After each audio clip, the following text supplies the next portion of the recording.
Roy Kayara, champion d'Océanie avec Team Wellington et ballon d'or du tournoi, participera au mondial des clubs. Ce sera le deuxième Kagou à prendre part à cette compétition. Nous aurons sa réaction dans notre émission. Aujourd'hui, nous recevons du monde en plateau. On va les voir. Le président de la Ligue de motocross, Benoît Sauré. Et après les news, deux pilotes de la catégorie mini-vert, âgés de presque 6 ans, Lucas et Sam, accompagnés du papa de Lucas. Nous reviendrons sur la deuxième manche du championnat de motocross élite, ainsi que sur les courses de mini-rider. Et bien sûr, Prosper nous fera rire avec ses vidéos trouvées sur la toile. Et nous mettrons nos invités au défi. Bonjour à tous, bienvenue dans BDLB Sport. Aujourd'hui, comme vous le savez, grâce au JT d'Élise, nous parlons motocross avec notre premier invité. C'est le président de la Ligue de motocross en Nouvelle-Calédonie. Il va pouvoir rentrer sur le plateau avec Prosper. Et n'oubliez pas, nous sommes sur Facebook. Si vous avez des questions, n'hésitez pas à nous les poser. Bonjour Président. Prosper, t'es ici toi. Ah, tu voulais me saluer, c'est ça? Oui, ça va Prosper? Bonsoir. Bonsoir Président. Comment ça va? Très bien. Alors, hier s'est déroulée la deuxième manche du championnat de motocross de Nouvelle-Calédonie à Népouy. Est-ce que c'est une réussite? C'est une réussite parce que le terrain était bien préparé, mais c'est surtout une réussite parce qu'on a eu le temps avec nous. On peut difficilement, avec une arroseuse, faire ce que fait la pluie. Et souvent dans notre sport, le gros problème, c'est la poussière, surtout chez nous, où il fait souvent sec. Et là, hier, c'est parfait. Donc tout le monde est content, tout le monde est venu nous remercier. C'est pour ça qu'on ne peut que se réjouir de la réussite de cette journée de championnat. Super. Alors justement, cette piste de Népouy qui n'avait pas servi depuis 2016, on va en parler. C'est tout de suite dans le sujet de Prosper et de Mathieu Le Barbier qui reviennent sur cette deuxième manche de championnat.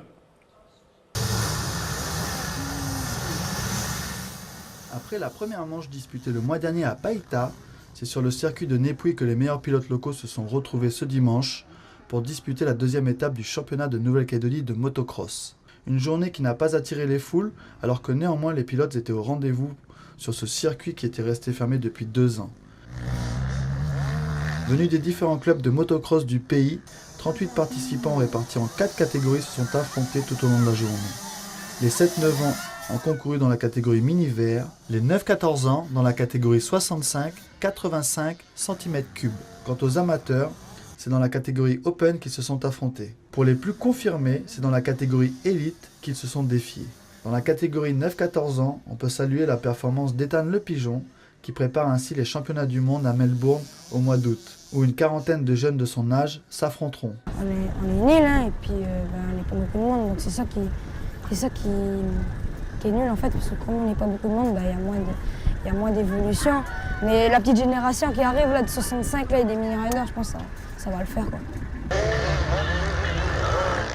Dans la catégorie élite, c'est sans surprise Ulrich Cabani qui s'impose à la première place. Président, comme le dit Mathieu dans son sujet, c'est une piste remise à neuf qui n'avait pas servi depuis 2016. Est-ce qu'elle pourra accueillir tous les jours maintenant du monde, des pilotes? Cette piste n'a pas servi en 2016 pour la bonne raison qu'on avait une sécheresse terrible, hein, et qu'on n'avait pas de possibilité d'avoir de l'eau pour arroser. Donc on a pris la décision d'annuler, hein, pour pas pousser le bouchon trop loin. Hein. On ne va pas gaspiller de l'eau alors que les gens ont des problèmes d'eau. Voilà, c'est d'abord cette raison-là. Et puis c'est un circuit qui est loin de la capitale, donc on tourne à quelques bénévoles. On n'est pas très nombreux, hein, pour mettre ça en place. Aujourd'hui, il y a une équipe qui est en train de se former là, autour du président Charles Mesdorf, et ça c'est bien, parce que nous, on commence à avoir l'âge de préparer la relève, hein. Faut y penser, on n'est pas éternel. Donc oui, entière satisfaction. Après, la piste, quand elle est utilisée, il faut l'entretenir. Donc il faut trouver une solution pour aller régulièrement avec du matériel. Alors c'est souvent comme en métropole, c'est les fermiers du coin qui viennent. Des fois, les fermiers sont un peu loin, c'est à 40 km, hein, pour aller à Népouy. Mais on le fait, on s'est engagé à le faire, donc on le fait, on le refera, il n'y a pas de souci. Parce que c'est toujours encourageant de voir les gens volontaires pour se déplacer et venir en province Nord. Du Ça, coup- c'est vraiment l'élément important pour nous, quoi. Du coup, elle servira une fois tous les ans ou alors elle servira plusieurs fois dans l'année? Alors, Cette piste. elle servira une ou deux fois, on verra le calendrier de l'année prochaine. On pourra peut-être faire 2 journées de championnat sur Népouy. Mais en plus, elle servira aux entraînements. C'est-à-dire, on a demandé aux gens de s'organiser pour quand ils se déplacent. Et il y aura un membre du club sur place et les gens de toute la Calédonie pourront venir s'entraîner sur le circuit. Le petit Ethan hein, qu'on a vu, qui est un grand espoir du motocross calédonien, il s'est entraîné lui ce matin après sa compétition d'hier.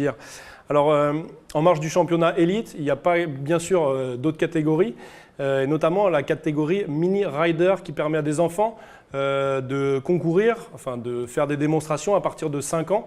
Alors pourquoi avoir créé toutes ces catégories et notamment cette catégorie à partir de 5 ans? Oui.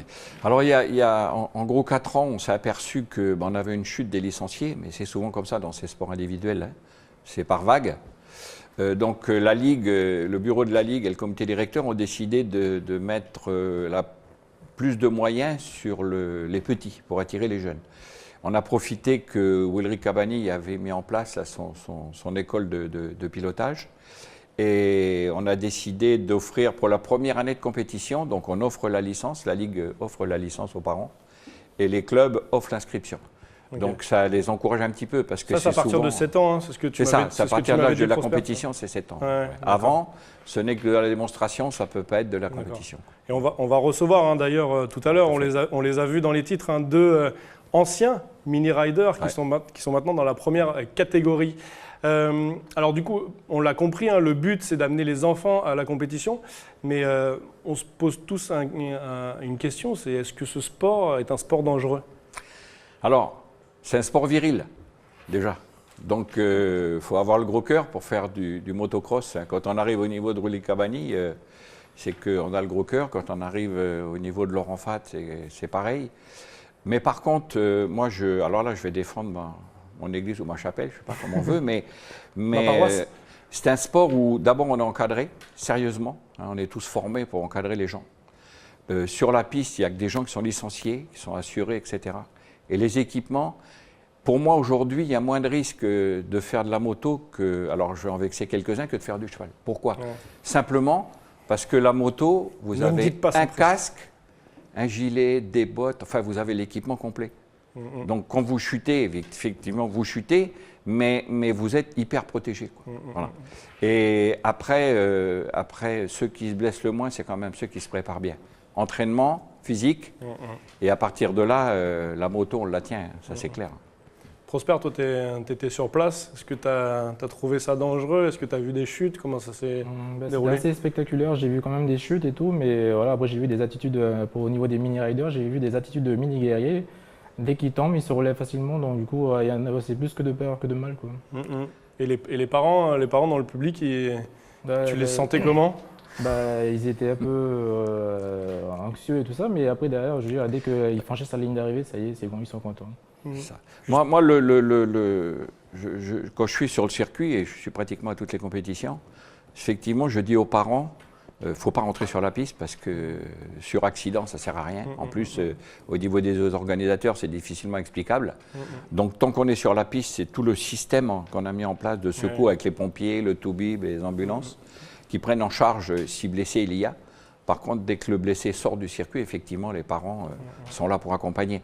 Mais bon, je touche du bois, je ne vais pas porter la poisse à qui que ce soit, mais je sais pas si la table est en bois. Depuis 2008, donc je suis président de la Ligue, on n'a eu qu'un accident grave et ça s'est passé en plus pas sur un circuit de cross, sur un circuit d'endurance. Voilà. Okay. Après, c'est avec des quads, donc le quad... c'est encore différent. Ouais. Moi, je dis souvent que le quad ressemble à l'hippisme. Parce que quand on tombe à cheval, souvent le cheval, il emmène le cavalier ou lui tombe dessus. Le quad, c'est la même chose. La moto, c'est différent. Vous tombez là, la moto, elle s'en va. Voilà. C'est une explication peut-être qui ne plaira pas à tout le monde, mais c'est la mienne. Vous n'aimez pas le cheval, on a bien compris. Non, si, parce que j'en ai fait. Alors, ah bon? Ce que je veux dire, c'est que l'image qu'on donne, et souvent, c'est toujours dans l'excès, quoi. Et là, je voudrais bien recadrer un peu parce que c'est vraiment un sport, vu le nombre de pilotes qui courent et particulièrement aux entraînements. D'ailleurs, souvent, les blessés graves, c'est aux entraînements. Vous regardez, je fais un aparté, mais regardez la MotoGP, les Grands Prix. et bien souvent vous verrez que le pilote il s'est blessé en faisant ou du drift avec la moto ou du supermotard. Ouais. Voilà. Alors Donc, juste, Mathieu l'a dit dans son sujet, hein, peut-être le petit bémol, c'est le nombre de spectateurs qui viennent regarder. On a parlé des parents, les parents sont là forcément, les accompagnateurs, les conjoints. Non mais alors c'est clair que premièrement, sur la communication on n'est pas bon. Ça, c'est clair et net, hein. Et vous le savez, hein. On a du mal à communiquer. Et puis, moi, je me dis toujours que faire une course sur un grand week-end en Calédonie, attention, entre le coup de pêche, le coup de chasse et le camping, c'est difficile de se déplacer pour aller voir des motos. Alors, il faut être mordu. La sortie à cheval. Ou la sortie à cheval, par exemple. Il faut vraiment être mordu. Mais bon, on a failli venir à cheval avec Prosper. mais c'est d'abord, on fait ça d'abord pour le milieu de la moto. Alors, c'est bien quand il y a du public, on les invite à venir. Mais c'est aussi surtout pour faire déplacer les gens, pour venir dans le Nord. Et là, moi, je suis extrêmement satisfait, quoi. Voilà. Le nombre d'inscrits a été plus important que dans le Sud. Donc, tant mieux c'est un sport très spectaculaire, comme on l'a dit avec Prosper. D'ailleurs, merci à Alan Thomas qui nous a donné ces images de drone pour qu'on puisse voir de haut ce que ça donne. Merci beaucoup, Président, pour ces éclairages. Vous allez laisser votre place après les news à Lucas et à Sam, nos anciens mini-riders, et à leur papa, Sébastien. Donc on en parle juste après les news.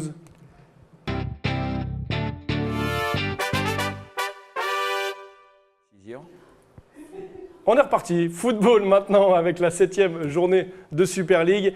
Tiga arrache la victoire devant Horizon Passo, 3-2. La GJP s'est fait surprendre face à Trio Kenyan et s'incline 4-2.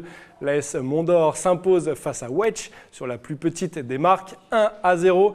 Majata gagne sur la pelouse de Yoshida face à Point-Dimier, 4-1.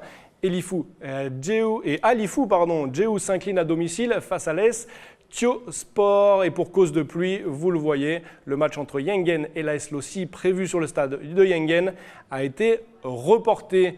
Au classement, vous allez le voir, ça y est, Yengen avec son match en retard descend du podium et Magenta prend de l'avance en tête avec 7 points de plus que le deuxième Tiga.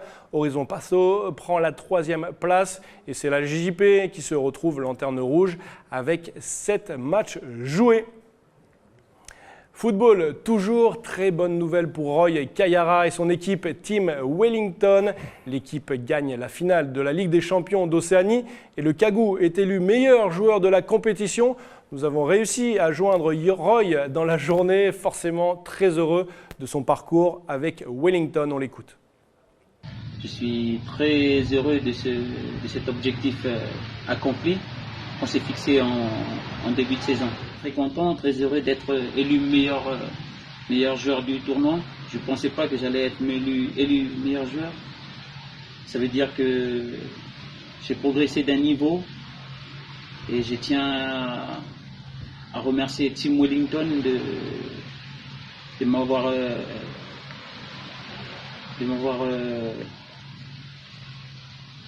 permis de franchir des étapes et aussi à d'autres clubs qui m'ont permis aussi d'évoluer et d'être arrivé là aujourd'hui. C'était un rêve que je me suis fixé quand j'ai commencé à jouer au foot, d'arriver à un bon niveau, arriver à jouer contre des professionnels. Pour l'instant, je ne réalise pas, mais en décembre, quand je serai face à des professionnels, c'est là où j'ai réalisé que j'ai arrivé à mes rêves sont accomplis, quoi. Pour l'instant, je me reposais. C'était une longue saison. Depuis l'année dernière, j'ai joué au foot toute l'année. J'ai enchaîné encore cette année. Je pense que je me reposais et on verra la suite. Roy sera le deuxième Kagou à participer à ce mondial des clubs après Christian Carambeu. C'était avec le Real et c'était en 2000. Et le mondial des clubs, qu'est-ce que c'est, Prosper ? Eh bien, il faut savoir que ce trophée n'est pas une finalité pour Roy et son équipe. Au contraire, cette victoire ça leur ouvre une compétition à envergure internationale. Je parle bien sûr, comme tu viens de le dire, du mondial des clubs. Pour savoir ce que c'est, je vous propose de regarder ce reportage. Le gagnant de la Oceania Champions League participera à la 15e édition du mondial des clubs qui se déroulera aux Émirats Arabes Unis du 12 au 22 décembre prochain. Une compétition qui réunit les clubs champions continentaux des 6 confédérations continentales de football, en compagnie du champion du pays organisateur. Il y a déjà le CD Guadalajara, représentant de la zone CONCACAF. Alain, le représentant du pays hôte, sera l'adversaire de la team Wellington. Ils seront d'ailleurs les premiers à s'affronter en barrage. Il y aura également le représentant de la Ligue des Champions, Liverpool au Real de Madrid. Les autres adversaires seront connus quand leurs championnats respectifs se termineront. Donc voilà, Roy Kayara et ses coéquipiers doivent d'abord gagner le premier match de barrage. Donc le vainqueur de ce barrage affrontera en quart soit le représentant de la zone Amérique du Nord, donc le CD machin, que j'ai pas réussi à prononcer et que je ne prononcerai pas. Guadalajara. Voilà, si, c'est ça. Guadalajara, soit d'Afrique ou d'Asie. D'accord. Donc, et sinon, en demi-finale, les vainqueurs de ces deux matchs rencontreront le vainqueur de la Ligue des Champions, donc soit Liverpool ou le Real Madrid, et celui de l'Amérique du Sud. Donc, autant dire que Roy et ses coéquipiers ne sont pas, on n'est pas sûr encore qu'ils puissent rencontrer une des deux équipes. Hein. Il faut bien sûr aller jusqu'en demi-finale. Et notamment, il faut savoir que le Real Madrid est le tenant du titre. Ouais, il y a encore un petit peu de chemin à faire pour Roy pour affronter les Cristiano Ronaldo et autres bons joueurs. Football, toujours avec l'annonce des 23 joueurs sélectionnés par Didier Deschamps pour la Coupe du Monde du 14 juin au 15 juillet prochain. Regardez les gardiens Alphonse Areola, Hugo Lloris, Steve Mandanda. Du côté des défenseurs, Lucas Hernandez, Prestel Kipembe, Benjamin Mendy, Benjamin Pavard, Adil Rami, Djibril Sidibé, Samuel Umtiti, Raphaël Varane. Les milieux de terrain maintenant, N'Golo Kanté, Blaise Matuidi, Steven Ndonzi, Paul Pogba bien sûr, Corentin Tolisso, les attaquants Ousmane Dembélé, Nabil Fekir le Lyonnais, la surprise un petit peu, Olivier Giroud, Antoine Griezmann bien sûr, Thomas Lemar, Kylian Mbappé le Parisien et Florian Thauvin le Marseillais. Les réservistes, vous les voyez, ne seront appelés qu'au cas où un des 23 ne serait pas apte à participer à cette Coupe du Monde dans moins d'un mois maintenant. Président, vous suivez un peu le football ? Je suis le sport. Le sport en général ? Oui. J'aime bien le sportif, j'aime bien les personnalités des sportifs. Ouais. Cette liste des 23, elle vous convient ? Ouais, c'est dommage qu'il manque Payet, quoi. Ouais, il manque Payet et qui s'était blessé, ouais, exactement. Ça aurait été un bon représentant de l'outre-mer. C'est vrai en football, plus. de haut niveau, bien sûr. Et dommage. Votre pronostic pour cette Coupe du Monde ? Un favori ou pas ou... Non, pour l'instant, je ne me prononce pas. La France ? Oui, on y pense toujours, mais ça va être compliqué, quoi. Ouais. Pourtant, il y a des belles individualités. Ah oui. Mais on voit qu'à un moment donné, ils ont du mal à avoir l'esprit de groupe. Je crois que c'est le problème. Ils travaillent là-dessus, d'ailleurs. Ouais, Didier Deschamps, il a fait sa liste par rapport à ça. Il ne sélectionne pas Karim Benzema à cause de ça, justement, parce que ça crée... Oui, c'est compliqué. Exactement. Allez, football toujours, mais cette fois-ci, c'est la Ligue 1 dont on parle. Le championnat est désormais terminé. L'équipe d'Antoine Comboiré termine 12e de cet exercice 2017-2018 en haut de classement. Vous le voyez, le Paris Saint-Germain et Lyon participeront à la Ligue des Champions l'année prochaine. L'OM, Rennes et Bordeaux joueront la Ligue Europa en fin de classement. Vous le voyez, c'est Metz et Troyes qui sont relégués. Toulouse jouera les barrages. On parle course à pied maintenant avec l'UTNC, l'Ultra Trail de Nouvelle-Calédonie. C'est un Français, Martin Kern, qui s'impose en 12h50. Lui qui travaille en Nouvelle-Zélande a fait le déplacement pour cette course. Il devance le Calédonien Ludovic Lanceleur de moins de 30 minutes. Alexandre Soma complète le podium chez les femmes. C'est Angélique Plaire qui s'impose en 15h48. Elle termine 6e au temps scratch. Vous la voyez ici, juste après son arrivée. Des nouvelles maintenant de notre délégation calédonienne de karaté qui était à Auckland pour les Océania de karaté 2018. Belle moisson de médailles pour nos Cagous avec un total de 20 médailles, 8 médailles d'or, 3 en argent et 9 en bronze. Retour maintenant sur la deuxième manche du championnat de motocross de Calédonie. On va se pencher sur les jeunes et sur les différentes catégories. Quelles sont-elles? Réponse avec Prosper dans son sujet. On regarde tout de suite. Bonjour, je m'appelle Ethan Thomas. J'ai commencé la moto à 5 ans. Bonjour, je m'appelle Quentin.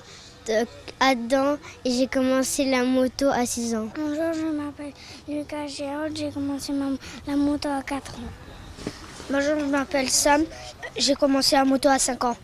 Bonjour, je m'appelle Alexandre, j'ai commencé la moto à 8 ans.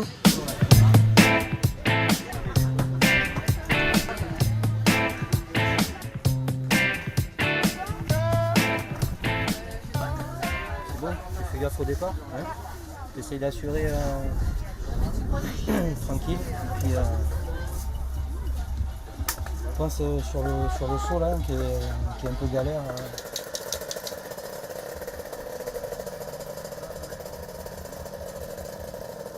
Alors là, c'est la nouvelle génération de motos qui, l'année dernière, faisait les démonstrations en mini rider, qui sont passés maintenant en 7-9 ans. Ils ont fait leur première course de motocross cette année. Là, dans cette catégorie, là, ils étaient 10. Donc c'est pour remonter un peu la jeunesse, pour que les enfants reviennent faire de la moto, parce qu'il y avait moins de monde, quoi. Voilà. Donc on retrouve quand même, et ils sont quand même là, ils sont contents d'être là. Vous êtes contents d'être là, les enfants? Oui.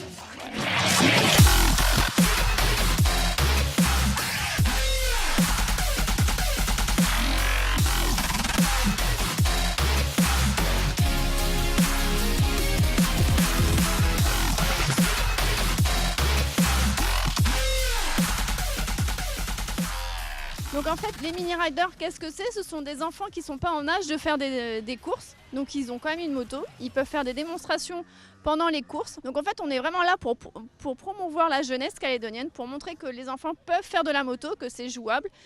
Après, ils font des stages d'initiation avec Ulrich Cabani, qui encadre ça. Et nous, après, on encadre pendant les démonstrations. Et ensuite, après, ils passent en course. Voilà. La moto, c'est bien, mais des fois, faut faire attention un petit peu.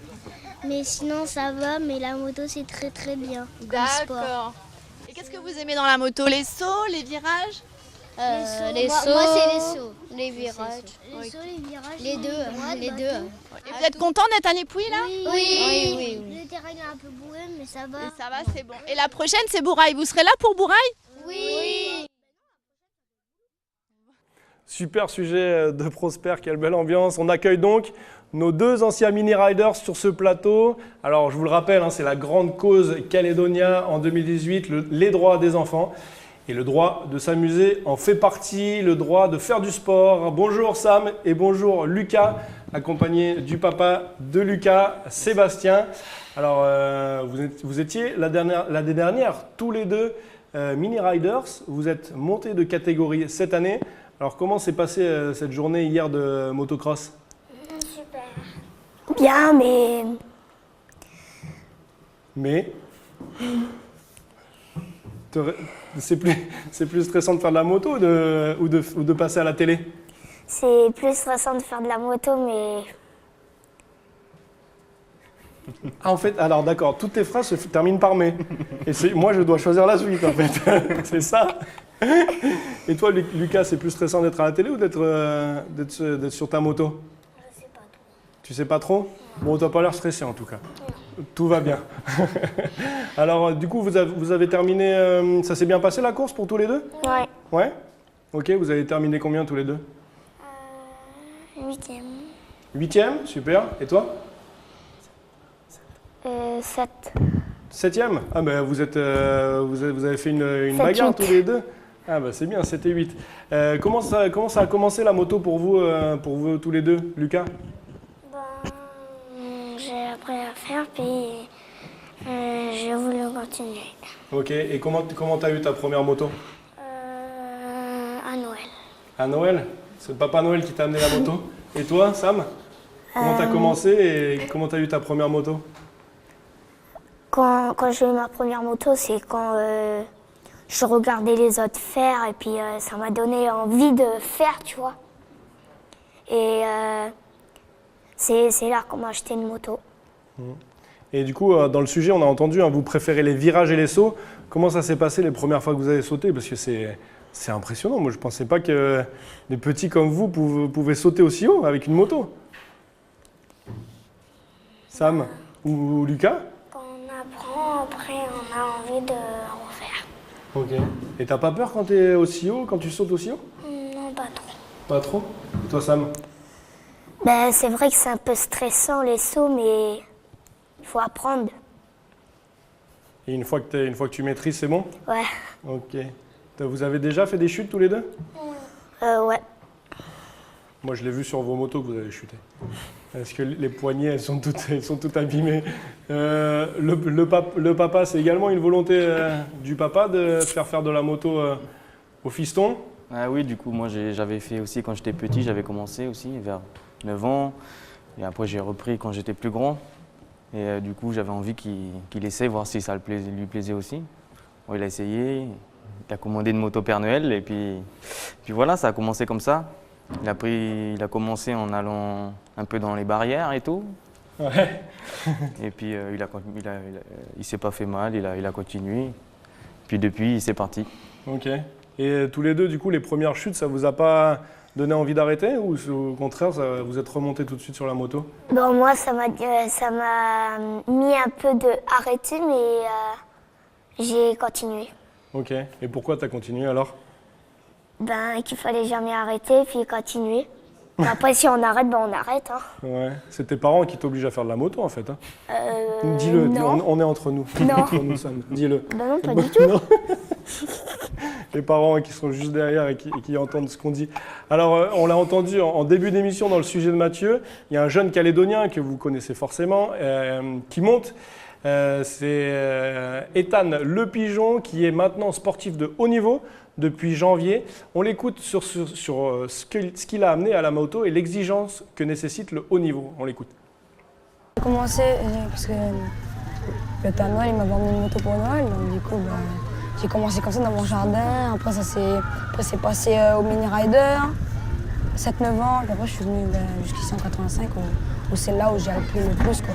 Je suis parti en France, après là cette année je pars en Australie. Voilà, c'est presque un rêve qui se réalise pour moi, donc du coup je fais beaucoup de sport et j'essaie de me donner tous les moyens possibles pour réaliser mon rêve. Tous les matins, moi je me lève à 5h30, je fais du vélo, je fais 1 heure de vélo, après le lundi soir je fais du vélo encore. Soit je fais du vélo ou soit je vais courir, enfin ça dépend. Après le mardi je vais faire 2 heures de gym. Pareil le matin je me lève tôt, ça. Après je fais 2 heures de gym. Mercredi je me lève pareil tôt. Après je vais faire de la moto. Ce soir je vais à la gym. Jeudi le veto, machin. Et encore gym. Puis mercredi je finis à 2 heures. Le vendredi je finis à 2 heures. Donc du coup parfois j'ai le temps d'aller faire de la moto ou d'aller faire du vélo. Et samedi roulage, dimanche roulage quoi. Alors on le voit, Ethan, il doit s'entraîner durement parce qu'il il fait partie maintenant du haut niveau, il fait des compétitions en Australie. Ouais. C'est un exemple pour vous, vous le connaissez un peu, vous le croisez forcément sur les compètes? Oui. Est-ce que c'est un exemple pour vous? Est-ce que vous avez envie de faire comme lui, de partir de partout? Ou alors la motocross, c'est plus une passion, un sport? Oui, c'est une passion pour le sport. Ça donne envie d'aller partout, mais d'abord s'entraîner dans un coin et puis après dans l'autre. D'accord. Dans un coin du circuit? Oui. Ou dans un coin du monde? En fait, les deux. D'accord. Toi, tu voudrais faire ça? Tu voudrais être pilote de motocross professionnel? Oui. Ok. Et toi, Lucas? Moi, pareil. Toi, pareil? Aussi? Donc, tu voudrais aller de partout dans le monde avec ta moto et faire des courses comme ça? Oui. Ok. Vous avez entendu ce qu'il a dit, Ethan, c'est beaucoup de sacrifices et beaucoup de sport, beaucoup d'entraînement, exactement. Pas que d'entraînement sur la moto, mais aussi l'entraînement de sport. Pour avoir de l'endurance. Exactement, pour avoir de l'endurance. Le papa, qu'est-ce que ça apporte la moto à un petit garçon comme le vôtre? Du coup, déjà, ça le canalise bien parce qu'à la maison, il est surexcité toujours là. Du coup, la moto, c'est c'est tout ce qu'il lui faut pour se défouler comme il faut. Il est bien équipé, même s'il tombe, il risque pas trop grand-chose là. Okay. Du coup, ça va, ça le canalise bien. Et... Du coup, il y a des règles à la maison et les enfants, on est là, vous regardez l'émission sur YouTube après. Hein. Du coup, oui, il y a des règles à la maison pour... Non, il n'y a pas de règles par rapport à la moto? Non, après, il sait que s'il ne travaille pas bien à l'école, il n'aura pas de moto. Donc, il y a d'abord l'école et après la moto. Ouais. Ça te motive du coup, Lucas? Pour bien travailler à l'école? Alors on l'entend pas, hein, mais il me dit oui. Hein. Et pendant qu'on entendait Ethan, Sam m'a dit que c'était son papa qui le forçait à faire de la moto. Enfin bref, on verra ça avec le papa à la sortie. Il y a un copain de Cédric qui dit il est sérieux pour une fois. De qui on parle? De Sam. Ah, c'est Cédric. Cédric, il y a Cédric, ton copain, sur Facebook, qui dit que tu es sérieux pour une fois. Ça veut dire quoi?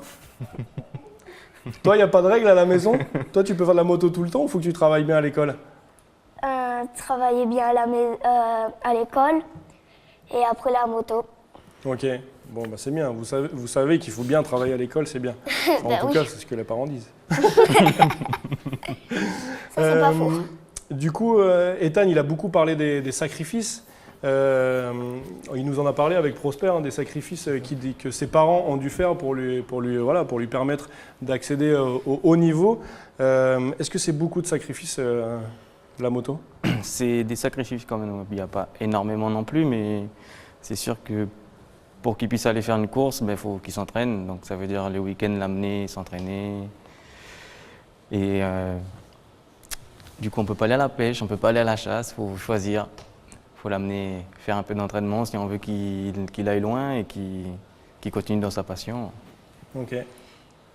Alors juste, le Cédric en question, c'est un peu notre fil rouge, hein, j'ai l'impression de ce bienvenue dans la bande sport. Il nous dit que Sam, il donne des coups de pied dans sa moto quand il tombe. Sam, dis-nous la vérité. Oui.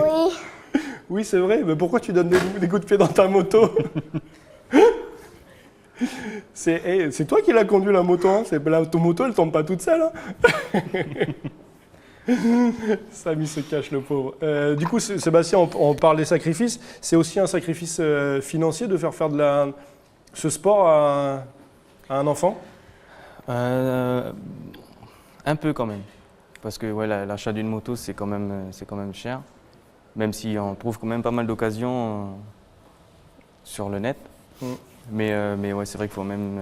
en plus, ça grandit vite à cet âge-là. Il faut changer de moto assez régulièrement. Et c'est quand même un petit sacrifice. Ok. Il y a un concurrent hier qui m'a dit que c'est un sport de riches fait par des pauvres. C'est vrai? Un sport de riches fait par des pauvres. Je sais pas, moi je suis pas riche en tout cas. Ben justement, c'est un sport de riches fait par des pauvres. C'est ça, ouais, on peut dire ça si on veut. Parce que ouais, c'est la passion qui est... Voilà, c'est surtout ça. Voilà. En fait, c'est une question de priorité. Après, on choisit ses priorités. Moi, ma priorité, c'est que lui, il s'amuse dans le sport qu'il aime. Je fais en sorte qu'il puisse le faire.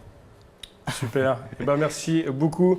C'est maintenant le moment de retrouver Prosper pour ses vidéos tirées du net. Je sens qu'on va bien rigoler. Jingle tout de suite.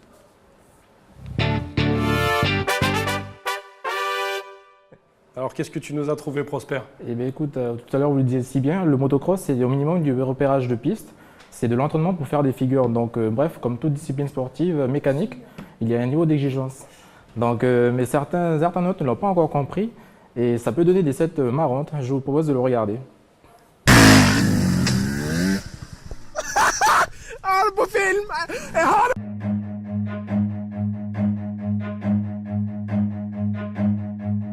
Run.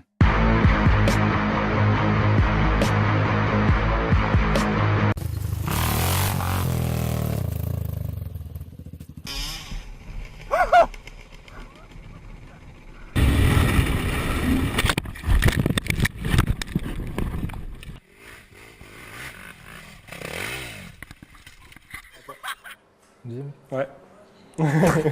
Deuxième vidéo, parce que en fait, Sam, comme sa moto, il va casser le plateau. D'accord, ok. Alors montre-lui vite une vidéo. Okay. Donc nous allons faire la connaissance d'un Anglais du nom de Colin Furze. Il a fait des études d'ingénieur et de plomberie. Donc c'est un youtubeur très connu et sur sa chaîne, il partage des vidéos de ses inventions les plus folles les unes que les autres. Donc il y en a une qui est baptisée le Drift Trike, qui s'inspire de la moto. Donc je vous propose de ne pas reproduire parce que c'est quand même dangereux et surtout dans la vidéo on voit qu'il ne porte pas de casque. Ah, bah, donc voilà, mais je vous propose de regarder, l'invention elle est pas mal.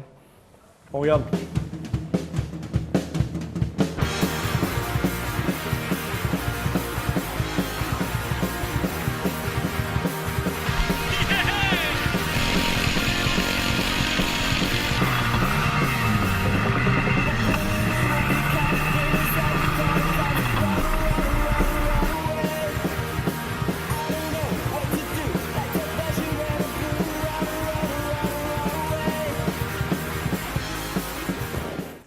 Merci Prosper. Quelle invention il a fait ce jeune. Mais par contre, il faut mettre un casque. Hein. Ouais, Le c'est casque, ça. il est là, il faut le mettre. Très bien, on n'a plus beaucoup de temps, on passe tout de suite au défi sport. Jingle.